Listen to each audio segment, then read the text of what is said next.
Today, we're going to be peeling back the curtain to look behind the scenes of what really goes on in addicted family households. There are millions of families struggling with this problem every day, and you may not even be aware of it because so many times on the outside, everything can look just fine. Everything can look perfectly normal and wonderful. We all have an ability to put on a mask and do what we need to do to get by in our public everyday life. But when you really peel back the curtains and you look at what's going on underneath the mask, you're going to see a whole lot of turmoil in addicted families. And I want to take a look at exactly what those dynamics look like, what a lot of the struggles, the secrets, the lies, the tears, the shame, what's really underneath there, and how does it affect every person in that household, the addicted person, the family, the spouse, the kids, everybody in the household is being affected. That's why they call this a family illness. It's not necessarily because the family causes someone to be addicted, but what it does mean is that when someone is addicted in a family, it affects the entire household. Well, it actually affects more than the entire household, but it definitely affects the people that are living with it or very close to it. It's going to cause a breakdown of the family system. So, I want to take a look at the 5 most common problems and difficulties that you're going to see in an addicted family. The first one, and you might anticipate this one, but you may not really sort of fully understand the depth of it, is the lack of trust in addicted family systems.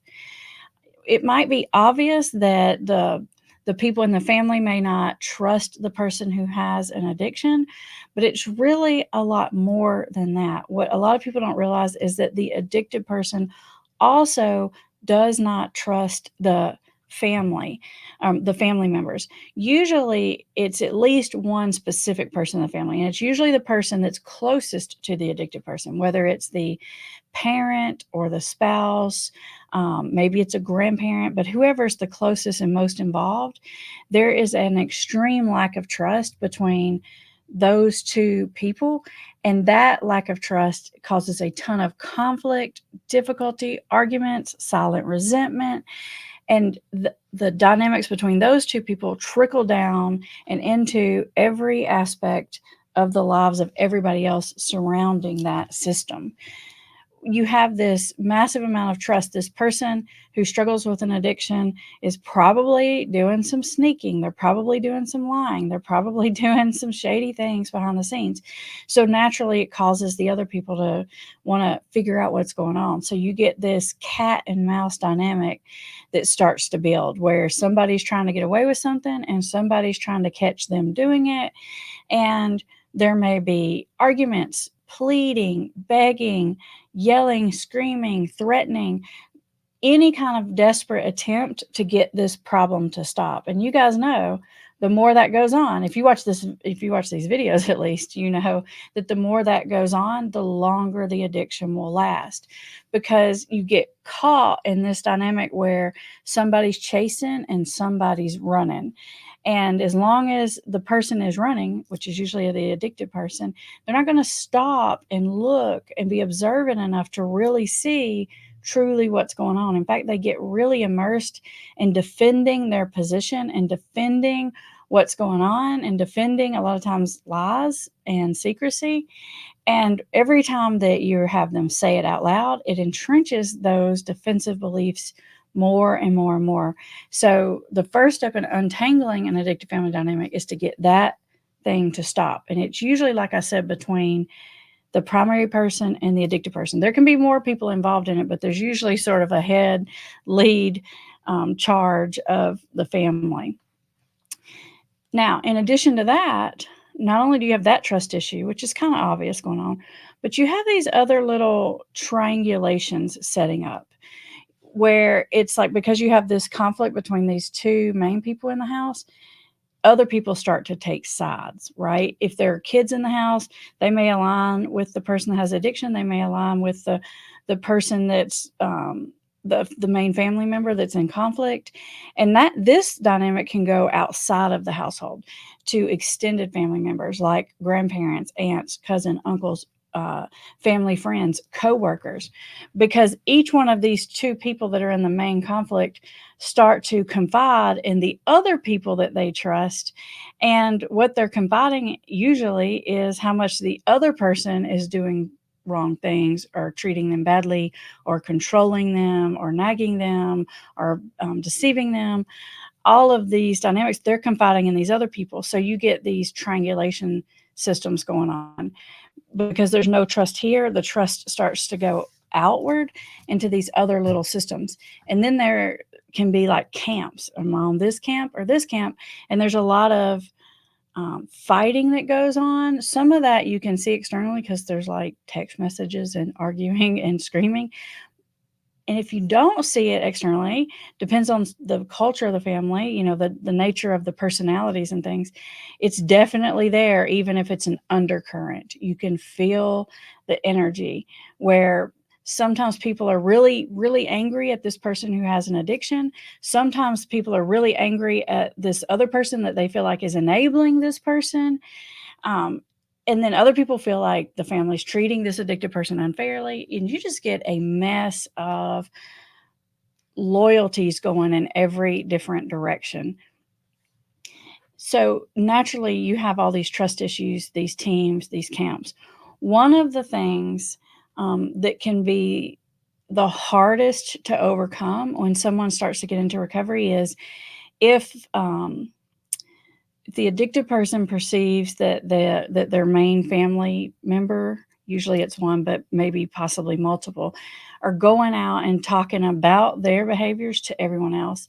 That's one thing that I see that addicted people really get stuck on and really have a hard time forgiving, even after the fact, because they feel humiliated.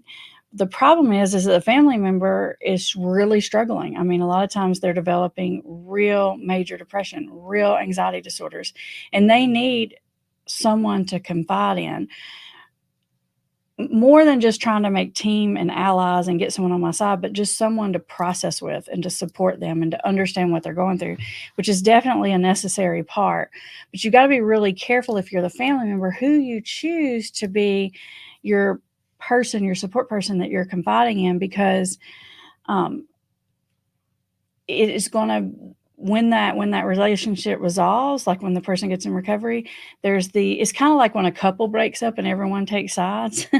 And if your best friend took your side and now you're back with your boyfriend or whatever, then your boyfriend and your best friend are not going to like each other.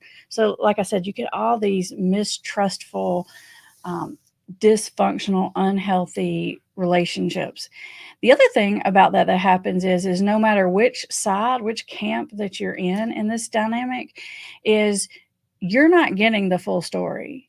If you're dealing with the addicted person, you're getting a very slanted point of view on what's going on in the family. And guess what? If you're dealing with the family member, you're also getting a very slanted point of view. And I know this because we've been working with families in this situation for a very long time. And even within our team, we have to work really hard not to get pit against each other. And that is easy for us to do, even because it's whoever's your person, you're going to believe them. You're going to take their side. A lot of you know that that's how we work in our office, is sort of like the addicted person gets a counselor. We call it like an advocate or a coach. The family member gets their own advocate and coach. And it's sort of our job to see our person's point of view and to help communicate that. And if we're not careful, we'll get drawn into this splitting and triangulation and camps. So you have to always keep in mind that whatever you think you know, there is more to that story. And it's not nearly as black and white and clear as we want it to be, where there's like a villain and a good guy. That's not quite the way it works, because when people aren't getting their needs met, everybody falls into dysfunctional, unhealthy, toxic type of behaviors. And it's very difficult to unravel that. Even when the addiction goes away, those dynamics will remain unless they're specifically addressed. Naturally, when you have those kind of trust issues, you also have a major breakdown of communication, right? A lot of times, what happens is either you get a lot of aggressive communication where there's a lot of hostility, anger, loudness, yelling, fighting, that kind of thing, where it's loud and in your face.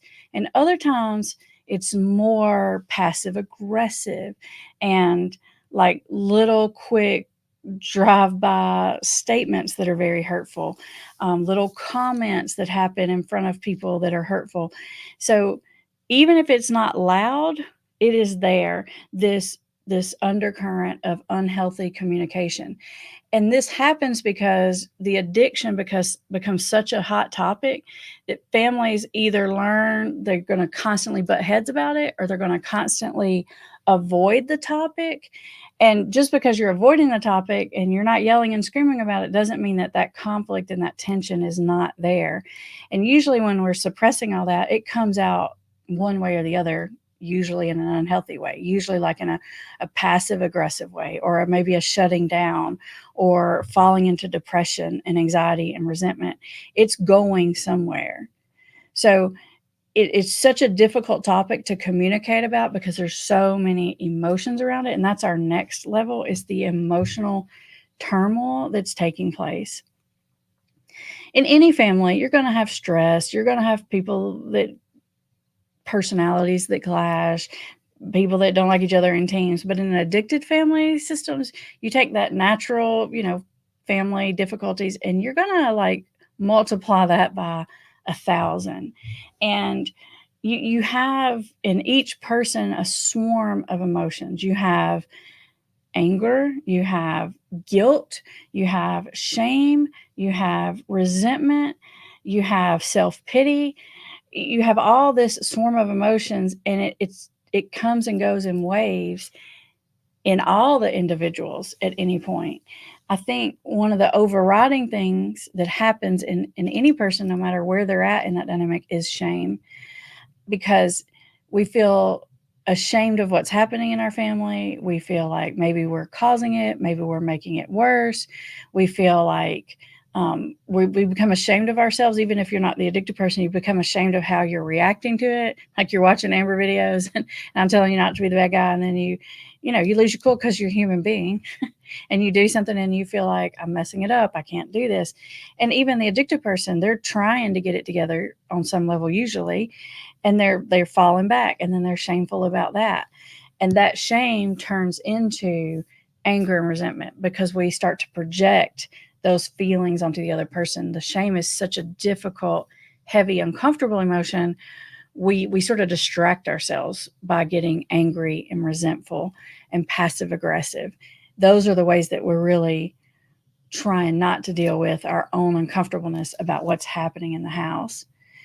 And on top of that, you get a lot of role confusion in households. What typically happens is the addicted person is usually either an adult or close to an adult, even if they're like a teen or an older teen. But what happens is the other people become very sort of parentified over this person, even if it's a spouse. Let's say one of the people in a partnership is addicted. The other partner will start to have to take on more and more of the responsibilities because the addicted person is sort of dropping responsibilities. And then there becomes this real parentified, unhealthy role. Even if you're dealing with a parent and a child, like I said, a lot of times it's either a late teen, like an older teen, or usually it's like a young adult. But the parent starts to treat them like they are like a young kid. And even in that dynamic, when you do have a parent-child relationship, the parentification is very unhealthy. If it's siblings, you may have the siblings become really parentified. You can have the kids become parentified over the parent. And that unhealthy dynamic where it's like, we know best and you're the bad one, you're the scapegoat of the household, and everybody's sort of against you, and everybody's watching over you and trying to make sure you're doing right and trying to make sure you're going to school or going to work or waking up on time. That again creates a lot more resentment and power struggles and controls and passive aggressiveness inside families. You've got all those emotional dynamics, and then you layer on the top of all of that another very difficult layer, And that is usually there's not always, but a lot of times there's a lot of financial strain and pressure in addicted families. Because if it is the adult in the household who is maybe, they're an income earner, that addiction usually impacts their ability to provide income the way they used to. Or if it's an adult child, the parents are usually overcompensating. They're paying the bills for this adult child. They're taking it out of their retirement. They're not retiring. They're staying in work to continue to pay the rent for this adult child. And there's a lot of financial strain. Even if there's plenty of finances to go around, and let's say the addicted person is the income earner, the other people feel trapped in the relationship because financially they can't leave. Maybe it's the spouse who works that's addicted, and the stay-at-home spouse feels like they're stuck in it. They can't leave because they have no financial ability to take care of themselves or their kids. So there's this other financial pressure which really limits the options. Not in every case, but I would say in most cases. And not only do you have that, but usually if there's an addiction going on, there's a lot of treatment. There's in and out of treatment. There's in and out of counseling, in and out of sober living. And all of that costs a tremendous amount of money on top of whatever a person is paying for the addiction, whether it's gambling addiction, substance addiction, sex addiction. There is a financial component going on there.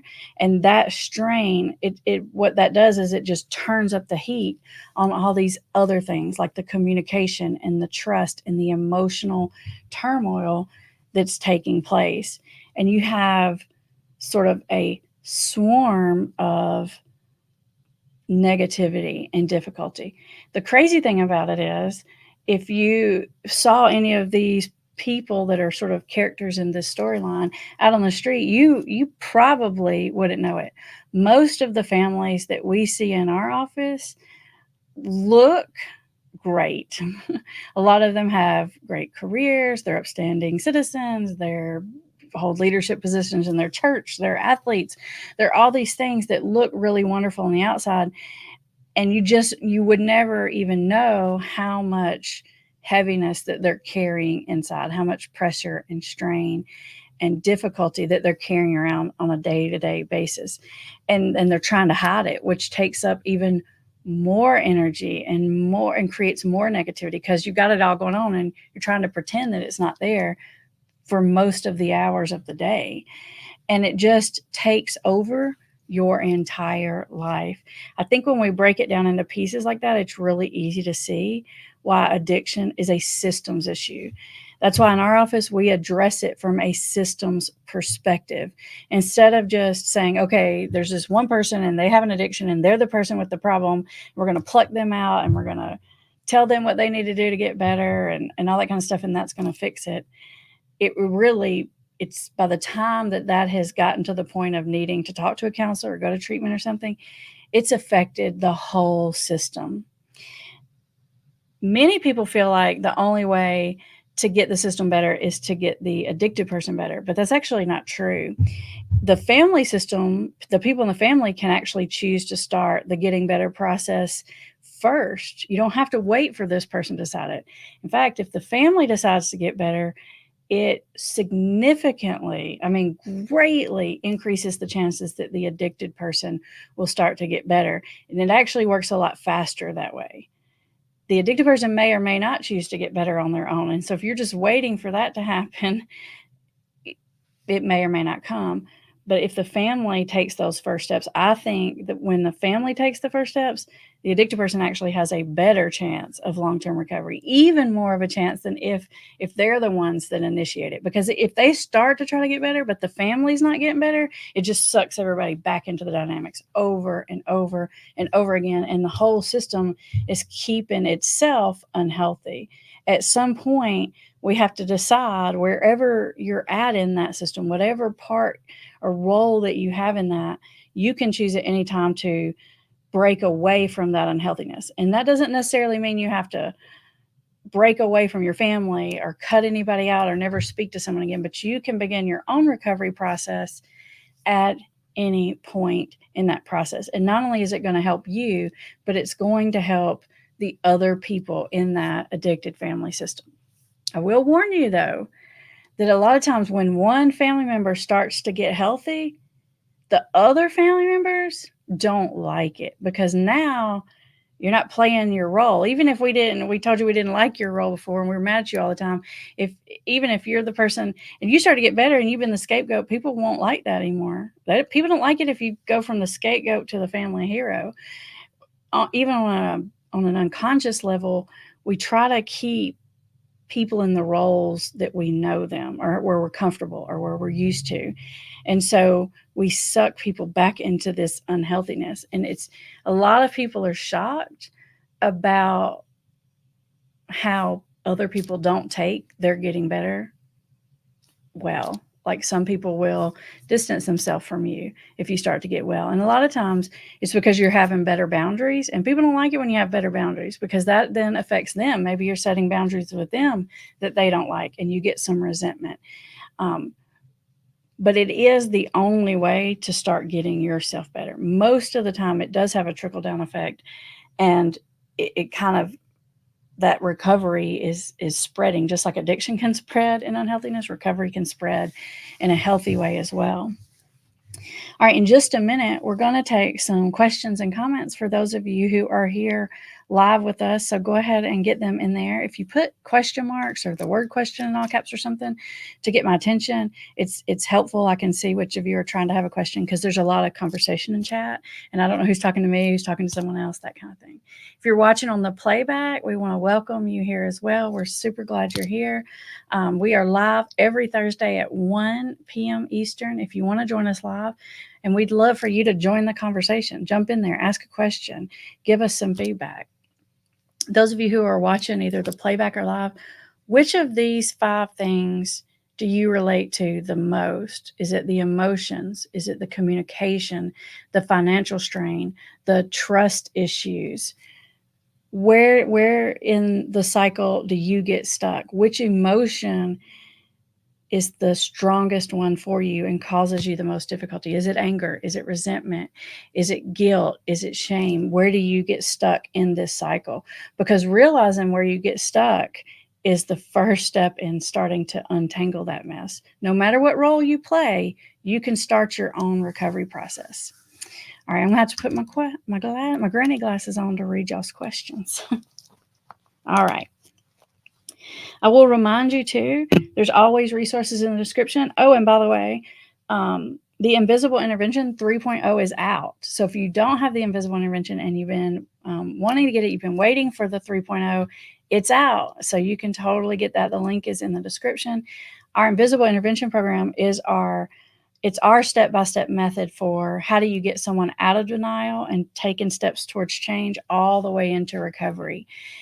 In that program, we teach you the research proven most effective strategies for getting this to happen. And best of all, it's how to make it happen without arguing, yelling, without writing letters and confronting someone in a big secret circle ambush of those traditional intervention techniques. That's why it's called the invisible intervention, because it's not this in your face confrontive method. It's a way of healing these family dynamics we've been talking about. It's a way of getting out of that bad guy role, of getting back to a healthy level so that someone can actually see where the problems are and we can begin to work on those. The link for that is in the description. Let's take some comments and questions. Let's see here. I don't have Bree with me today, so y'all hang in there and we'll do the best I can.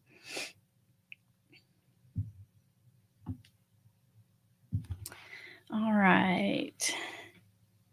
Question from Robin. Comorbidity, ADHD, and addiction. Is it possible to be hypomanic due to ADHD if it is not treated? Urine drug screens are clear, no access to illicit drugs. Okay, so for those of you who don't know what comorbid means, it just means someone has more than one diagnosis. Another word for that is dual diagnosis. So this is someone who has ADHD and addiction. ADHD, because of the hyperactivity part, can look kind of hypomanic, but it's different. There's an excessive energy. There may be an impulsiveness, a lack of judgment sometimes, but hypomania or mania is different. Mania is typically what you see like in bipolar disorder where there's a mood disorder. One of the big differentiation factors for me is to look at someone's sleep habits, because with mania and hypomania, you're going to notice a difference in the sleep usually. And usually it is the person starts to either need less sleep or eventually sometimes stop sleeping at all. And that's when it really gets wild and out of control, because when people quit sleeping, they become delusional, right? Like it completely messes with your mind and your ability to think clear. I mean, think about even if you've been on a long road trip and you've driven too long, and you get to that point where you're kind of delirious. You could only imagine what would happen if you went for days without sleep. So to me, there is a difference. It does look similar, but there is a difference in it. And hypo, when you deal with ADHD, it's like someone's up and down, they're hyper, they're this, they're that. And with hypomania, it's like they're up. They're not way up here in full mania, but they're up and they're just staying up, or sometimes just going up, up, up, up, gradually, more and more and more, instead of it just being sort of rocky. So hopefully that helps. What I think you're saying, Robin, is that you're seeing some kind of behavior that looks hypomanic. It's not drugs. So what is it? If you've known this person for a long time and they have ADHD, then you probably have a decent idea about their baseline. And if something's going on abnormally, there may be a mood disorder or some kind of shift going on, that you may need to see a doctor to figure out which is it. All right. Hey, Sally. Hey, Carol. Let's see here.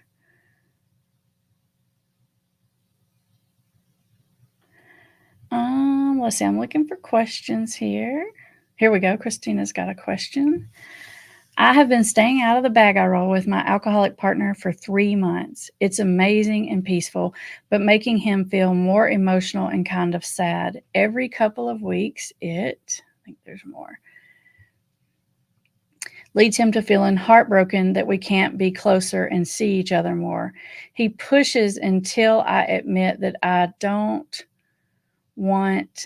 like being around the heavy drinking, and he tries to drink less, but it increases again. It feels like a loop. Should I just keep doing the same thing?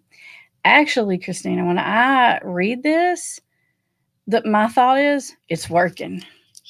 This is what you want to see. A lot of people get confused because I talk so much about getting out of the bag I roll, using positive reinforcement, aligning with the person.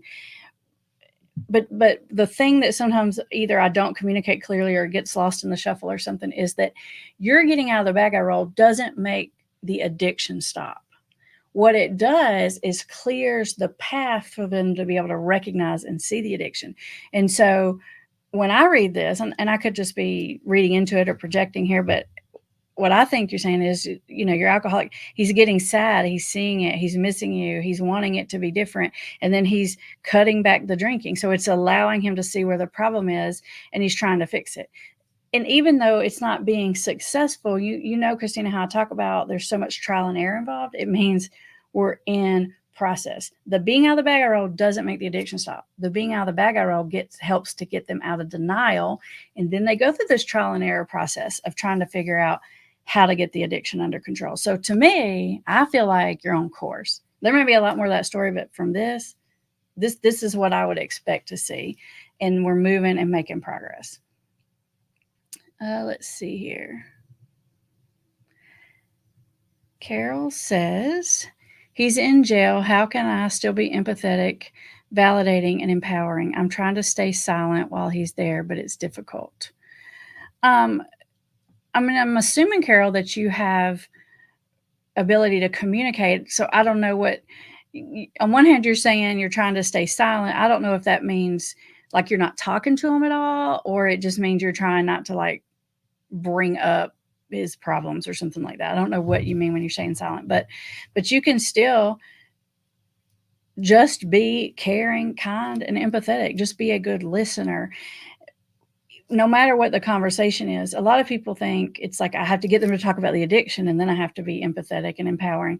But no, when they're talking about anything, maybe it's a difficulty of something that's going on in jail, be a good listener, be empathetic, be kind, etc. You don't have to fix it for them, But what's happening when you do that is you're gaining their trust. The communication lines are opening up, and eventually those conversations will shift over to the real problem. But you kind of have to prove that you're not going to jump, that you're not going to lecture, that you're not going to preach, that you're not going to judge. The more consistently you prove that, the more trust will build, communication will open, and then they'll start to like bring in the tough conversations. And then you're really being tested, because then you really have to not pounce and keep cool and keep being a good, confident listener, because your goal is to tell them what they need to hear. Your goal is to clear the path so they can figure it out. Hey, Britt. Britt's my dad, for those of you who don't know. I see you on here. Wendy has a question here. Wendy's addicted loved one is on a week 3 bender. Each week he stops, expects to come home to the house as usual. When I don't, he goes back on the bender, even though I will meet for coffee. He told me he needs to do different. I told him he needs to do different for me to want. I feel like there's more to this. Oh, here it is. To go back to normal. A year and a half of this. He watches your videos, and that's all he does. He refuses to do SoberLink in your program. He has no suggestions on how to help himself.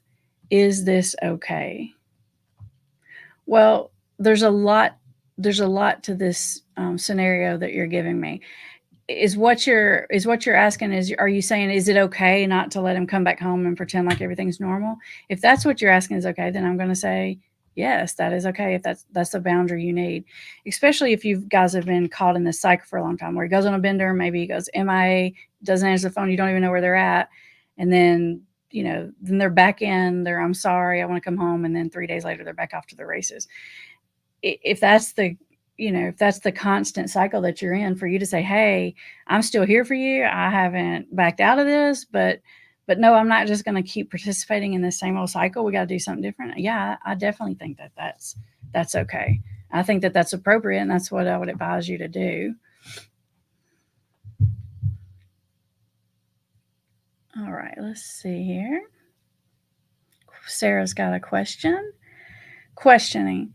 Functioning husband drinks every day about 1.5 bottles of wine for years. Bargaining.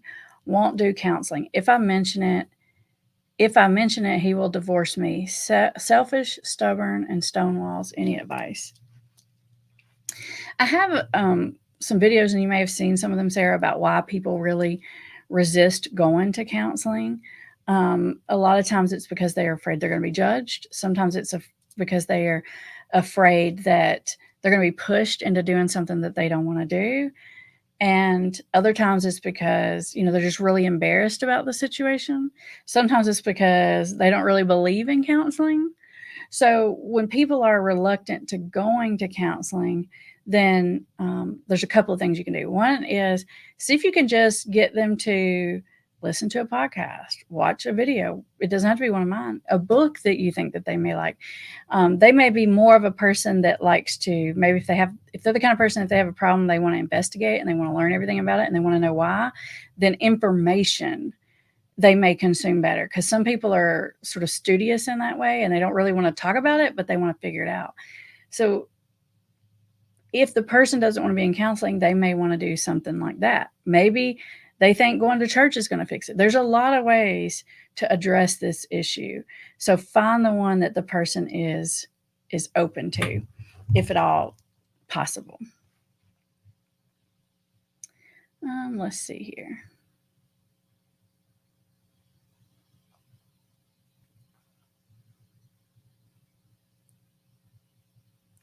Sandra has a question. How do I deal with the shame about myself, towards myself, that I continue to care at all about my alcoholic boyfriend? I've held the boundary of him not living here while participating financially. Looks like, is there more, or is that it? Okay. So what you're saying is you're feeling guilty and bad about yourself because you still care about him and you feel like you shouldn't. I think that we get a lot of pressure Sometimes it's actual pressure coming from people outside of us, and sometimes it's perceived pressure. Like sometimes, especially if you're like the girlfriend, boyfriend, spouse, or something, partner, whatever, you feel like you're an idiot. And I think that's what you're saying. You feel like, why am I so dumb? Why do I keep caring about this person? Why do I keep believing them? um, because you care about them, right? And there are good qualities about this person. If they were all bad, it'd be really easy, wouldn't it, Sandra? But they're not, right? They're really good, and they have this one bad thing, and that's why it's hard. You can't just say, "Well, I'm done with you." It's a lot more difficult than people think. But we beat ourselves up because we think that we're supposed to just let go of it, and we should just write them off and turn our back and not care. But it's not. It's not that simple. I think you should feel proud of yourself because even though you still care about them, you're holding good, healthy boundaries. So to me, caring about someone you shouldn't really feel bad about. I mean, you're a caring person. You can't just turn that off. If you could, you probably would. But you're holding healthy boundaries. So be proud of yourself for that. And also just realize you're a human being, right? You're doing the best you can. Let's see. Adina and George, there's a question here. My son just started rehab, and is there more to this? I don't see the rest of that. If there's a rest of that, Adina and George, let me know, and I'll try to come back to it. Chan has a question. My husband says he wants to get sober and needs help, but never hops on the train. We are separated for now because of his addiction, alcohol. And since he shows empathy and understanding and acts better, but let's see, there's more, but keeps using. Am I confused? What could this mean? He becomes even more functional. What that means is you're hearing change talk, and you're hearing somebody that is probably very close to being in the active stage of change, maybe even in what I call like what's called the preparation stage of change. It's almost like they're circling is kind of a phrase I use for it. It's like they're really close to taking an action step. A lot of times for people, even when they say I need help, I encourage the family or the support people to have some help steps in place, maybe even help make the phone calls, help check the insurance, do some of those administrative things that you can do to clear the path. And actually, the best thing to do is have those things ready for when the person says they need help and say, all right, I got your appointment on Wednesday. Because if they say I need help and you're like, well, maybe you should call so and so, or you need to call your insurance, you're just going to lose that window because they get lost in the mix, right? Because the unmanageability comes back. So yes, that is very common. If you want to be helpful, then I would have some things. I call it in your back pocket, but ready and done some research and have some ideas of what kinds of help is out there, and see if he's willing to attend an appointment. And whatever parts that you can do behind the scenes to clear the path, I say do it. Other people will tell you not to. Other people will tell you, they got to do all that. But usually, an addicted person, there's so much unmanageability in their life, they literally cannot do all those pieces because it is kind of a pain in the butt. It's usually a lot of phone calls, a lot of arranging, coordinating, and they just don't have their crap together enough to do all that. So help them out if that is the case. I will also say that it is really difficult to do it when you're living on your own. And I'm not saying that because I'm saying, oh, you should let them back in or whatever. Like, I get it. If you're not living together, there's probably a good reason. But I find that a lot of times when I get a new client and their spouse has like put them out and they're like, go talk to Amber, get your act together. It's really difficult because one of the main triggers for people is what I call the coast is clear, like no one's looking. What that means is you constantly have to like use your willpower. You 24/7, you have to say, don't do it, don't do it, don't do it. And at least when there's other people around, it creates a lot of accountability, which helps with that coast is clear trigger. I think it's very hard to get sober when you're living on your own. Is it impossible? No. Is it much more difficult? I would say for most people, yes, it is, because you need that accountability. Too much privacy, too much free time. I'm not telling you that to make you bring them back, but it is sort of it is part of the issue. Let's see here. Question from Lazy Sundays. The question is, I'm dealing with a meth addict.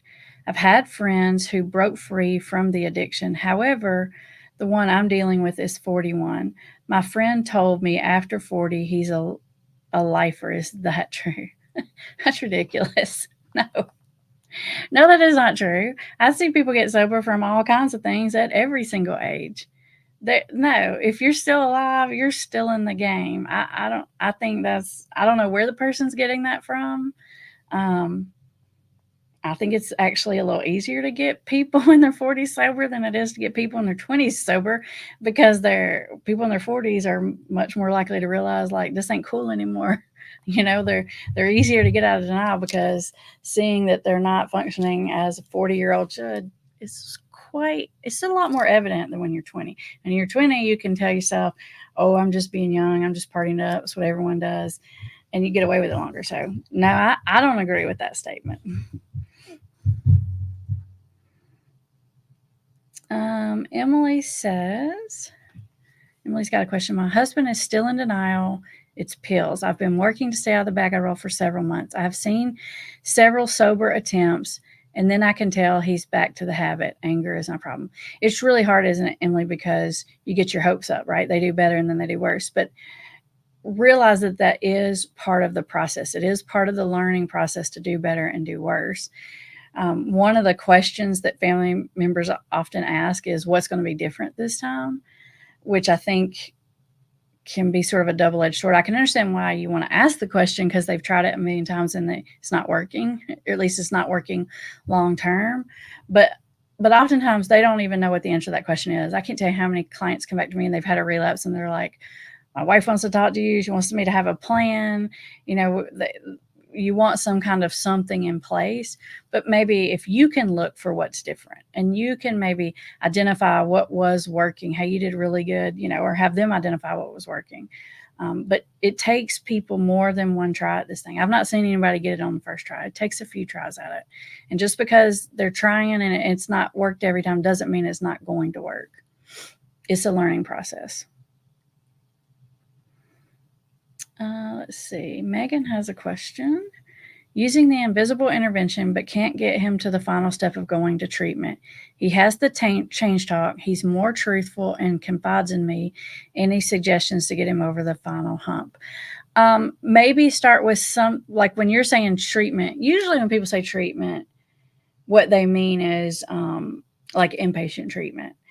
And I don't know if your person, Megan, needs inpatient treatment, but that's a really big step. And it's really hard to get people to take that big of a step because it's pretty scary.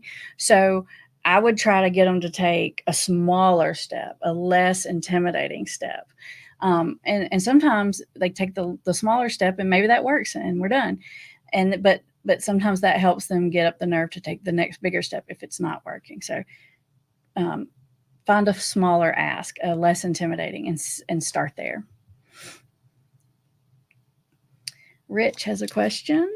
What happens when a person assemble and has medical emergencies, but hospitals refuse to help?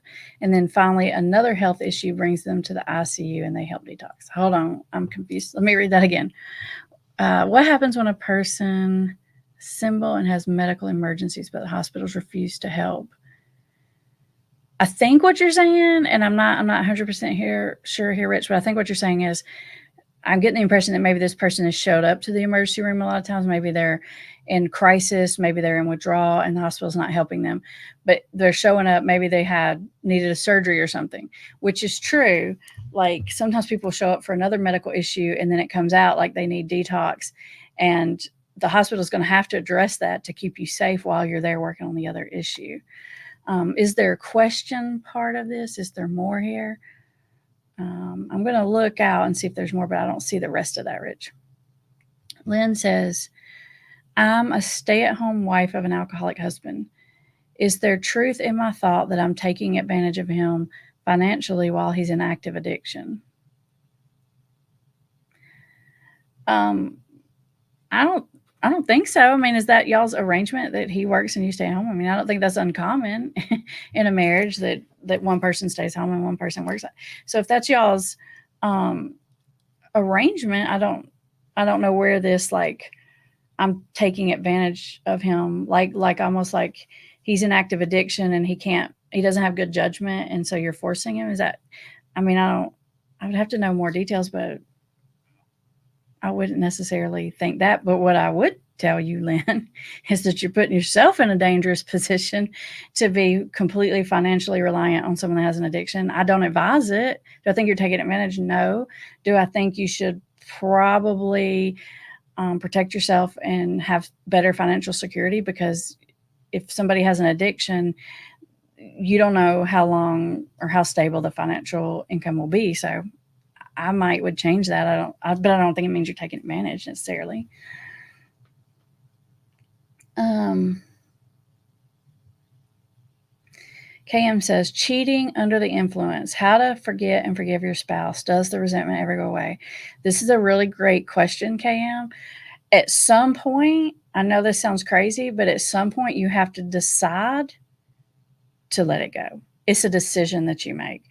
And I know that that sounds crazy, and you're like, oh, if I could just decide it, I would have. But actually, what it is you'll feel yourself, what I call going into the pit, remembering, spying. You'll find yourself working it up, okay? And when you feel that happening, you have to decide, I'm not doing it. I'm not going to check the phone.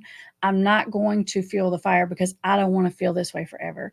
It becomes like a drug when you've been betrayed like that, and you get obsessive and you get crazy and you think about it and you hash it over and over and over in your mind, and it becomes very, very obsessive, and it creates a lot of physical problems in your body. It creates a lot of emotional turmoil.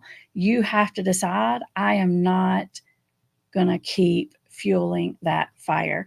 And it'll be, you'll decide it over and over and over, and then it'll come less and less and less, and eventually sort of peter off or kind of go away. But you have to decide not to engage that resentment.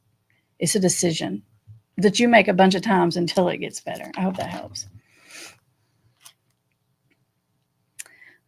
Let's see here. Michelle says, my emotion is fear. My son's girlfriend just got an abortion, which is killing my son. She claimed my son's behavior was very ugly, although he denies it. Is there a question here? Okay, here's some more. I think it's the rest of it.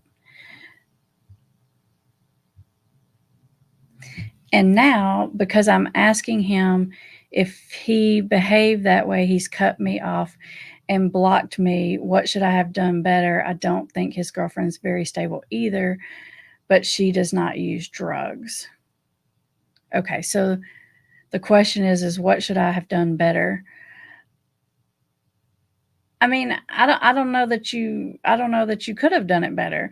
But the fact that you asked that one question and now he's cut you off leads credence to me that the girlfriend's probably telling the truth because he's sort of behaving badly and treating you badly for asking a fairly legit question, it sounds like. So it only gives more evidence that maybe what the girlfriend is saying is true, and maybe he does that, he cuts people off, or he yells or he screams as a way to force people to stop asking questions they don't want to answer, or into doing things he wants them to do. So if he's doing that as a manipulation to make you fall into alignment, then I would say I wouldn't let that work on you. Like, is he giving you the silent treatment to teach you not to ask certain questions or something?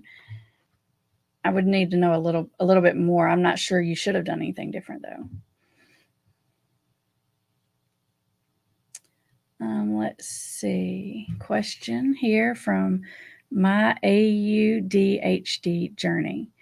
The question is, I have a blog about what it's like for people who have AUDHD, autism and ADHD, and my cousin's wife is following it. My cousin and his wife are both addicts.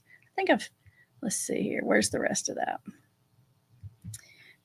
And I was wondering if there were some subtle things I could integrate into my blog post to help pull if not both of them, at least my cousin out of it, with my cousin's wife following the blog. I think you've been on here and asked this question before, or maybe there was just a similar situation. It sounds like you're thinking that your cousin is addicted. I'm not sure if you think your cousin also has ADHD and the other stuff, but I think talking about your own journey, talking about what it was like for you, what happened that made you decide to change, or sharing other people's story about what it was like, I think those are the best ways to connect to someone, because it's just relatability, right? It's like, I relate to that. Oh my gosh, I felt that way too. Or, yeah, that happened to me. And that can give people hope. So just sharing stories that a person might relate to can be the most helpful. That's what happens in support group meetings, is people share their story, and then other people are like, man, I can really relate to that. I really felt that way before too. And that creates a connection and an openness. So that would be my suggestion.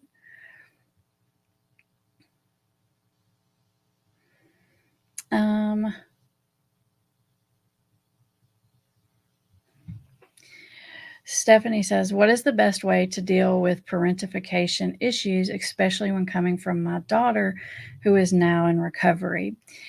I'm wondering, Stephanie, is it your daughter's tries to be parentified over you, or parentified over their siblings, or parentified over your spouse? I'm not sure. It might be a little different depending on that. But I would probably be kind and respectful and say, hey, I appreciate you looking out for us, but figure out how to set a boundary in there, but I'm an adult, and I'll figure this out and I'll make my decision. So I would say it like that to be really kind. And if that didn't work, I've tried that a few times probably. And if they're just not picking up what you're putting down, then I would say, hey, like, I appreciate where you're coming from. You've really grown. You've really learned a lot. I have a lot of respect for you. But I feel like you might be overstepping the bounds. Like, if you've got to outright say it, then you can outright say that.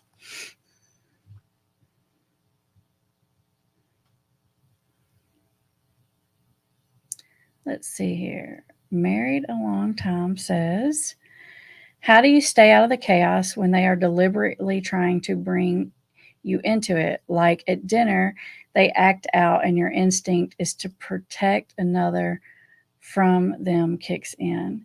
I think what you're saying is they're trying to start arguments or drama, which is a thing. The first thing I would try with that is I would call it out. If the person is intoxicated when it was happening, I might not call it out right then. I might would wait until they weren't, and I might would just say, "Hey, it feels like you're trying to start an argument, or it feels like last night you were trying to start an argument. Like, what's up with that?" Let them know that you see what's going on. You're calling attention not to whatever it is they're saying, but to what is really happening on a higher level. I call it a process comment. That's the first thing I would try. Simone says, he mainly communicates through music when he's drinking. He sends me songs on YouTube about relationships, love, staying together, but won't pick up the phone and talk. It looks like frustrating. I don't know if there's more to that or not. But that is it's not uncommon for people when they drink to reach out. Sometimes they reach out and they want to call and talk. Honestly, it's probably good that they don't pick up the phone if they're doing it while they're intoxicated, because if you pick up the phone and you talk to them while they're intoxicated, you're not going to get anywhere.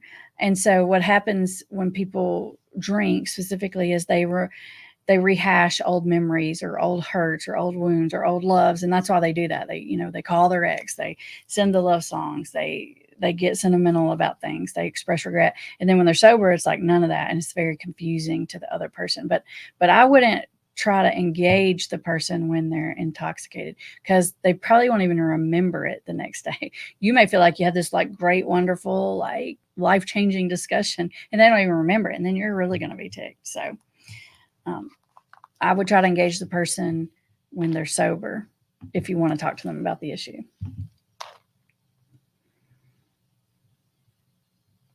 Jessica says, When going through a divorce with an alcoholic, how do you keep him from spiraling down? We have children. Divorce on its own is stressful, and I can't imagine an addict going through this process. Also, he is the one who wanted the divorce but resents me. He has been sober for 3 years, but I don't know how long he has been drinking. He says it's only been 2 weeks, but he drank whiskey.